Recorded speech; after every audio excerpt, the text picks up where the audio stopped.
एक शहर में अनिल नाम का एक इंसान रहता था।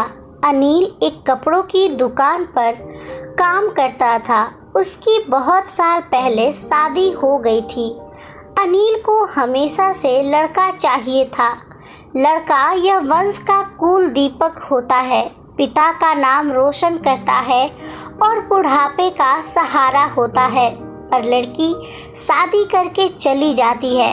ऐसी सोच रखने वाला वह पड़ोसियों को भी यह बात बताता था। शादी के कुछ साल बाद उसे 2 लड़के हुए।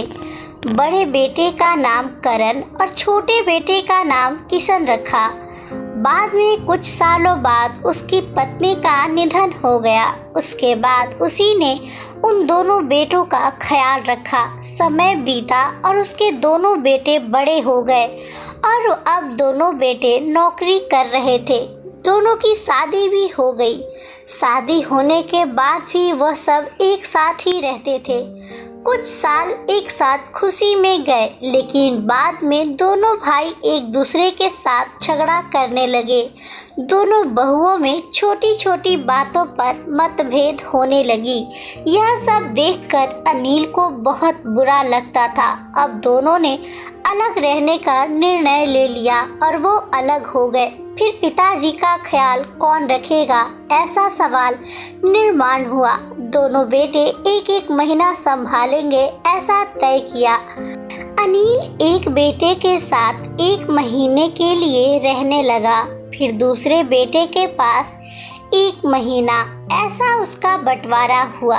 पर जैसे जैसे वक्त बीतता गया वैसे वैसे बहुओं और बेटों में अनिल को लेकर झगड़ा होने लगा। दोनों बेटों के घर में झगड़े का कारण अनिल रहने लगा। यह बात अनिल को अच्छे से समझ आ गई थी। अब अनिल को पुरानी बातें याद आने लगी। उसने जिंदगी में कितनी बड़ी गलती की थी, यह उसे अब समझ में आ रही थी। पर अब इसका क्या फायदा। आखिर दोनों बेटों ने पिताजी को वृद्धाश्रम भेजने का निर्णय लिया। एक दिन दोनों ही पिताजी को लेकर वृद्धाश्रम में गए। वहां जाने पर सभी औपचारिकता पूरी करके पिताजी को मिलकर वह दोनों अपने अपने घर वापस चले गए। बेटे के घर जाने के बाद अनिल बहुत रोने लगा।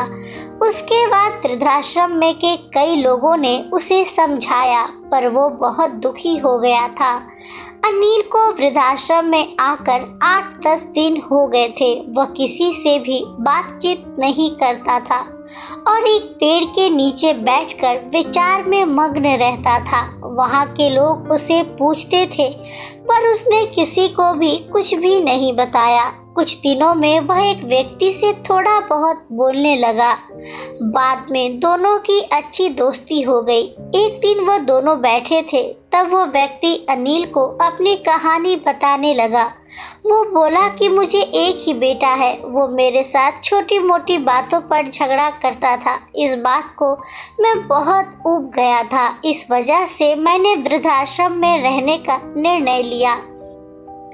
मुझे कभी कभी लगता था कि मुझे बेटे के साथ एक बेटी भी होती तो कितना अच्छा होता। कदाचित आज वह मेरे बुढ़ापे का लाठी बन सकती थी। उसका बोलना सुनकर अनिल और ज्यादा दुखी हो गया और वो बहुत गहरे विचारों में खो गया। अनिल को दुखी अवस्था में देखकर उसके दोस्त ने पूछा, आप क्या सोच रहे हो? आपके सामने देखो, उस दिखने वाले 2 व्यक्तियों में से एक हमारे वृद्धाश्रम के मालिक है। उसका नाम कैलाश सेठ और दूसरी उनकी बेटी है। उसका नाम आराध्या है। वृद्धाश्रम का सारा काम उनकी बेटी संभालती है। कैलाश सेठ इनको एकमात्र बेटी थी। बेटी माँ और पिताजी से बहुत प्यार करती है। उतना ही प्यार वो वृद्धाश्रम के हर एक व्यक्ति से प्यार करती है। अनिल सिर्फ उसकी तरफ देखते ही रह गया और उसका मन और भी ज्यादा दुखी होने लगा। रात होने लगी थी। हर एक वृद्ध अपने रूम में जाने लगे। अनिल भी उसके रूम में जाता है। रात का खाना जल्दी खाकर सब लोग सो जाते हैं। अनिल को उसका भूतकाल याद आता है। अनिल की शादी होने के बाद उसे पहली बेटी हुई थी। उस वक्त उसे बहुत गुस्सा आया था। पत्नी के मना करने के बाद भी गुस्से में उसने बेटी को उठाया और दूर जाकर उसे वहां छोड़ आया, पर अब पश्चाताप करने के सिवाय रास्ता भी नहीं था।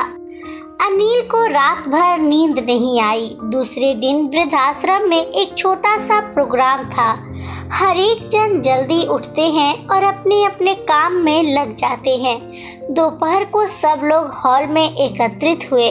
कैलाश सेठ और आराध्या भी आए। वहाँ पर प्रोग्राम चालू था। तब कैलाश सेठ का ध्यान 2-3 बार अनिल की तरफ गया। अनिल उनको बहुत उदास बैठा हुआ दिखा। उनको लगता है कि शायद उसकी तबीयत अच्छी नहीं होगी। प्रोग्राम खत्म होने के बाद वो अनिल से बात करने के लिए उनके पास जाते हैं। वो अनिल को दुखी होने का कारण पूछते हैं। तभी अनिल बहुत रोने लगता है और थोड़ी देर बाद वो अपनी पूरी कहानी उसको बताता है कि मुझे भी पहली बेटी हुई थी, पर मुझे बेटी नहीं चाहिए थी, इसलिए मैं गुस्से में आकर उसे छोड़ कर आया। आज जब मैंने आपको आपकी बेटी के साथ देखा तो तभी मुझे समझ आया कि बेटी कितना प्यार करती। मेरी बेटी भी मेरे साथ होती तो मुझे यहाँ वृद्धाश्रम में रहना नहीं पड़ता। मेरे दोनों बेटों ने मुझे दुख के सिवा कुछ भी नहीं दिया। अपने किए हुए पापों की सजा आज मैं भुगत रहा हूँ। अनिल की ये सब बातें सुनकर कैलाश सेठ को मन में बहुत दुख हो रहा था। दुखी होकर वो अनिल को बोलते हैं कि यह मेरी बेटी नहीं है, मुझे यह नदी के किनारे मिली थी।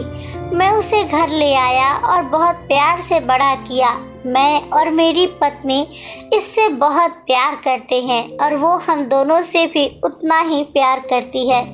पूरी कहानी सुनने के बाद अनिल बोलता है कि मैंने मेरी बेटी को भी नदी के किनारे मंदिर के पास छोड़ा था। यह सुनकर कैलाश सेठ को थोड़ा गुस्सा आया और वो वहां से निकलने ही वाले थे। तभी उसी वक्त अनिल को पूछते हैं, आपकी बेटी का बर्थ मार्क वगैरह आप बता सकते हो क्या?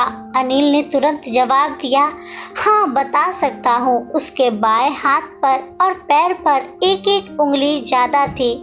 यह जवाब सुनकर कैलाश सेठ को विश्वास होता है कि आराध्या उसी की बेटी है। यह सब सुनकर कैलाश सेठ वहां से चला जाता है। वह चले जाने पर आराध्या वहां पहुंचती है और वह अनिल को बोलती है कि मैंने आप दोनों की पूरी बातें सुन ली है।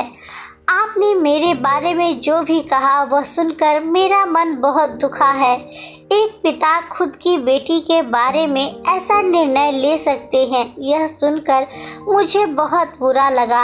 आपने जो भी किया वो बहुत गलत था। आपने मुझे बेटी बोलने का अधिकार खो दिया है।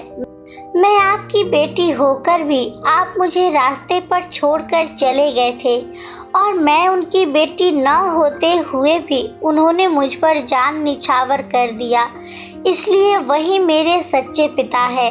आप इस वृद्धाश्रम में रह सकते हैं, पर आज आपने उनके सामने जो बोला है वो फिर कभी भी उनके सामने मत बोलिएगा, क्योंकि आज तक मैंने उनको इतना दुखी कभी भी नहीं देखा। इतना बोलकर आराध्या वहां से चली गई।